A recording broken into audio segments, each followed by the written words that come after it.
जय Shivray sir. जय शिवराय, जय Shivray Thackeray sir. बोला ना. Sir आता बऱ्याचशा शेतकऱ्यांच्या माध्यमातून आपल्याला फोन सुद्धा येत आहे, की पुढील कंडिशन कशी राहणार? म्हणजे 25 तारखेपासून तर पुढील 30 तारखेपर्यंत पाऊस कोणत्या भागात राहणार व काय परिस्थिती राहणार? तर याबाबत शेतकऱ्यांनी एक सविस्तर व डिटेलमध्ये माहिती द्यावी सर. नक्कीच ठाकरे सर. बघा आता परिस्थिती आपण बघतोय काही-काही भागामध्ये थोडी सुधारत चालली आहे. पण काही-काही भागांची परिस्थिती जैसे थे तशीच आहे. हो, महाराष्ट्राच्या विदर्भ भागांमध्ये आणि मराठवाड्यामध्ये तसेच खानदेशमध्ये सुद्धा ढगांचं जे काही आगमन आहे ते आता रोज थोडं-थोडं का होईना वाढत जाईल आणि हे जवळपास 27-28 पर्यंत वाढत जाईल. तुरळक ठिकाणी जसं की वाशिमच्या मोजक्या भागामध्ये 25 तारखेला हां, एक हां. स्थानिक वातावरणाचे फटकारे आहेत. ज्यामध्ये हिंगोलीचा समावेश आहे, साखरखेडा, हो, देवळा राजा, भोकरदन, जाफराबाद, सिल्लोड, फुलंब्री पट्टा, जालन्यात काही ठिकाणी, बीड वगैरे भागात काही ठिकाणी, अहिल्यानगर ते छत्रपती संभाजीनगर नाशिकमध्ये हो. या पण भागामध्ये. पण नाशिक, अहिल्यानगर, वैजापूर या भागामध्ये रोज थोडंफार का होईना पाणी होत चाललेलं आहे. त्यामुळे बरोबर. त्या भागामध्ये थोडासा वातावरणामध्ये बदल आहे. हो, 27 तारखेला सोलापूर, बार्शी, कळंब, पंढरपूर एरिया, त्यानंतर बीडचा पण भाग आहे, केज वगैरे या भागात सुद्धा 27 तारखेला पाणी आहे. हो. मी तारखा कोणत्या सांगतोय आणि कोणत्या नाही हे लक्षात ठेवायच्या. बरोबर. त्यानंतर जे विदर्भामध्ये आजपासून वातावरण चेंज झाले आहे, त्याची व्याप्ती पण वाढते आहे.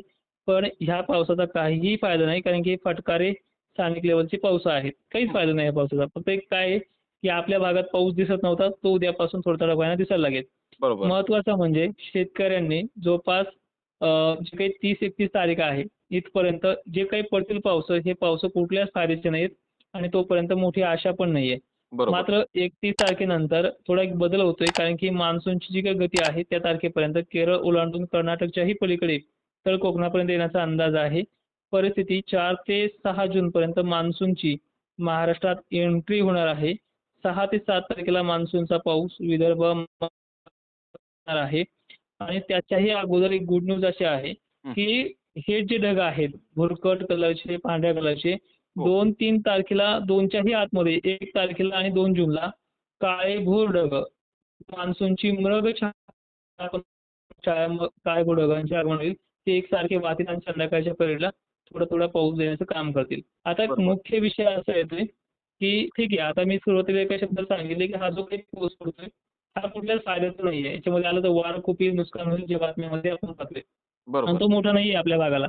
पण महत्त्वाचं म्हणजे जे 1-2 जूनला आम्ही मृगछाया देणारं जे काही वातावरण सांगतोय, ही फक्त सावली आहे. त्यामध्ये जे पडला असेल पाऊस तो बारीक पेंडवलता 1-2 ठिकाणी का होईना असं राहील. पण तिथून पुढे एक पावसाळ्यासारखा लूक चेंज होईल. मान्सूनचं आगमन झाल्यासारखंच वातावरण असेल. आता ती शासकीय घोषणा 4-5 ला होईल. पण त्या अगोदर सांगतोय, की हे खऱ्या अर्थाने जर पाहिलं तर मान्सूनचे जे ढग आहेत ते महाराष्ट्रामध्ये 2 जूनलाच येतात. त्या बरोबर. पलीकडे जाऊन सांगायचं म्हणजे महत्त्वाचं, की 6 तारखेपासून मान्सूनच्या सरी कोसळायला सुरुवात होईल. पण एक्झॅक्टली पॉइंट याच्यामध्ये असा आहे, की 6 जून सांगितले, की काही लोकं गडबड करतील 4-5 जूनला धुरळ पेरणी करायच्या. तो हो. तुमचा विषय राहिलाय. तर धुरळ पेरणं माझ्या शक्यतो थांबावं. कारण की जमिनीच्या खोलपर्यंत अशी आग झालेली आहे, भाप निर्माण झालेली आहे, की बरोबर. तुम्ही लावलेल्या बियाण्याला ओल जरी पुरेशी मिळाली 6-7 तारखेला किंवा 8 तारखेला, तर ती ओल भापीमध्ये रूपांतर होऊन त्या बियांना सडवण्याचं, नासवण्याचं काम करतील. तर की अशी पुव्वासारखी फुगण्याचं काम करेल. त्यामुळे कमीत कमी 15 ते 16 जूनपर्यंत पेरण्या आपण थांबवलेल्या किंवा थांबलेलं बरं आहे. हा एक सल्ला असेल, विश्वास ठेवणार शेतकऱ्यांना. नाहीतर काय म्हणतील तुमच्यामुळे आम्ही थांबलो आणि बाकीच्यांच्या पेरण्या नसल्यात. त्यामुळे तुमचा निर्णय तुमच्याजवळ ठेवा. माझ्या अंदाजावरती त्या पेरण्या करूच नका, हा माझा एक सल्ला असेल. मी एक निसर्गाचा एक अंदाज सांगतोय, की ह्या तारखेपासून त्या गोष्टी होऊ शकतात आणि 15-16 पासून ॲक्टिव्ह असणारा पाऊस हा होणार आहे. आणि विदर्भाच्या आणि मराठवाड्याच्या पेरण्याच्या बाबतीत विचार जर केला, तर 16 पासून स्टार्टअप होणाऱ्या पेरण्या 22-25 पर्यंत आटोपतील. कारण की पेरण्याला आठवडाभराचा वेळ लागतोच. एकदमच 2 दिवसात त्या पेरण्या होत नाहीत. बरोबर. दुसरी महत्त्वाची गोष्ट, पश्चिम महाराष्ट्र, खानदेश आणि दक्षिण महाराष्ट्राचा जो काही वरचा भाग आहे, इथे मान्सून आल्याच्या बरोबर इथे केसावाने बारीक थेंब तुटणं, पेडवलता पाऊस पडणं, थोडा पाऊस परेशान करणं, हे यांना 26 तारखेपर्यंतही परेशान करू शकतो. पण या काळामध्ये हो. आपण अनेक ठिकाणी शेतकरी पाहतोय गडबड करून पेरण्या करू शकतात आणि पेंडवलत्या पावसावरती इथे पेरण्या करण्याचा वेगही वाढेल. पण असं नाही की ते पेंडवललाच पर्यंत या तारखेपर्यंत. तर अनेक भागांमध्ये 50 ते 60% एरिया चांगल्या पावसाच्या दडावरती हाही आहे. त्यामुळे त्यांच्याही पेरण्या सुखरूप होतील. आणि खूप लाँगचं कंडिशन आहे. अजून 1 महिना जायचा आहे 20-22 तारखेला बरोबर. पुढच्या महिन्याची. तर याच्यामध्ये आपण अजूनही तुमच्या चॅनलवरती ज्यांनी ज्यांनी सबस्क्राईब करून ठेवलं असेल, किंवा त्या पलीकडे जाऊन सांगायचं म्हटलं तर तुमचं चॅनल त्यांना सजेशन होण्यासाठी आणि लाईकचे बटन जरी देखील काही काही लोक दाबवतात, त्यांना तो व्हिडिओ अगोदर येतो तुमचा. त्यामुळे बरोबर. त्या व्हिडिओला तुम्हाला सगळ्यात अगोदर त्या भागाचे अपडेट देण्याचं काम मी सोशल मीडियाच्या माध्यमातून करत जाईल. जे हो. काही तुमचा सबस्क्रायबर वर्ग असेल त्यांना एवढं आवर्जून सांगेल की मान्सूनची स्थिती खराब नाहीये. गेल्या वर्षीसारखं जून, जुलै जसा बरसला तशीच बरसणार आहे. ज्या पद्धतीनं जुलै महिन्यामध्ये आपल्याला पिकाला पाणी द्यायची वेळ आली होती, त्या पद्धतीने ह्याही वर्षी येऊ शकते. पण ती त्या काळातही पाऊस पडणार आहे, भाग बदलत पद्धतीने का होईना. पण एक सुखरूप पद्धतीनं पेरण्या आटपून ह्या गोष्टी होऊ शकतात. बरोबर. आणि सर हं. काल बऱ्याचशा न्यूजच्या माध्यमातून सांगण्यात येत होतं, की मान्सून रखडला म्हणजे मान्सून थांबला. तर त्याबद्दल काय सांगणार सर तुम्ही?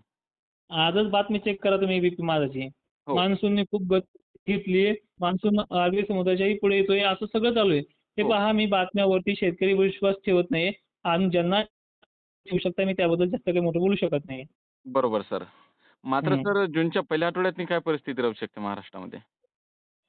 नक्कीच ना. जूनच्या पहिल्या आठवड्यात 2 जूनपासून मोसमी वातावरण, मोसमी वाऱ्याचं वातावरण म्हणजे अवकाळीच्या तिथं फुल स्टॉप होतोय आणि एक मान्सूनच्या काळाबोडाला आगमन होतंय. तो झाला 4-5 दिवसाचा भाग. 5 जूनपर्यंत मान्सून हा महाराष्ट्र व्यापाराला सुरुवात करतोय आणि 6 जूनपासून पावसाच्या सरी मराठवाडा, विदर्भात स्टार्टअप होतात. पश्चिम महाराष्ट्रात सुद्धा होणार आहे त्याच टायमिंगला. 6 तारखेपासून भोकरदन, जाफराबाद हे जे काही भागपट्टी आहेत ज्यांना कधीच घेतलं नाही या महिन्यामध्ये हो, होतील आणि तो पाऊस पेरणीच्या ऐगुतीचा नसेल हे तुम्हाला वारंवार सांगते. कारण की त्या पावसाची व्याप जरी असला, सगळ्यांना सारखा जरी पडत असला, तर तो पिनवताच्या आतमध्ये, पिनवताच्या आतबाहेर काही ठिकाणी ठीक आहे, एखाद 2 मोठे ढग आले तर ते पण करू शकतो. पण एक स्थिर वातावरण 16 तारखेच्या पर्यंत आहे. बरोबर सर. आणि सर हं. जे बातमी पहिली फिरत होती, की सुपर एल निनो सक्रिय राहणार. आता ते पुन्हा बातमी फिरत आहे. म्हणजे मधातनी ती बातमी बंद झाली होती. आता पुन्हा त्या बातमी रिपीट करण्यात येत आहे.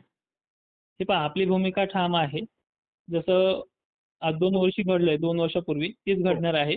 एल निनो मोठा आहे, मी पण मान्य करतोय. पण याच्या अगोदर आपण असा विचार करायचा आहे, की आपल्याला तिन्ही साइडला समुद्राचा वेढा आहे.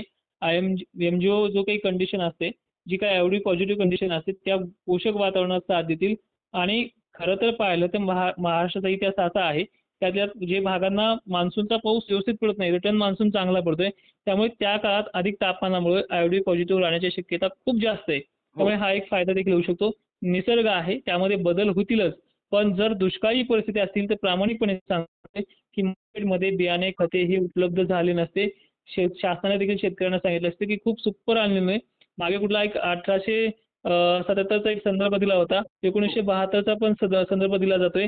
1972ला जवळपास 30%च पेरण्या झाल्या, 70% पेरण्या झाल्या नव्हत्या. जर बरोबर. खरंच एवढं भयंकर असेल, तुमच्या अंदाजावरती शासनाला सुद्धा माझी विनंती आहे, तुमचा अंदाज एवढा पक्का असेल, तर तुम्ही मग ह्या बिचाऱ्या शेतकऱ्यांना लाखो करोडो रुपयाला कशाला घालवता? पेरण्या बरोबर. फुल स्टॉप करायला का सांगत नाहीयेत? हो, बरोबर आहे सर. मात्र हं. सर तुम्ही शेतकऱ्यांना एक महत्त्वपूर्ण आणि डिटेलमध्ये माहिती दिल्याबद्दल धन्यवाद सर. नक्की. धन्यवाद.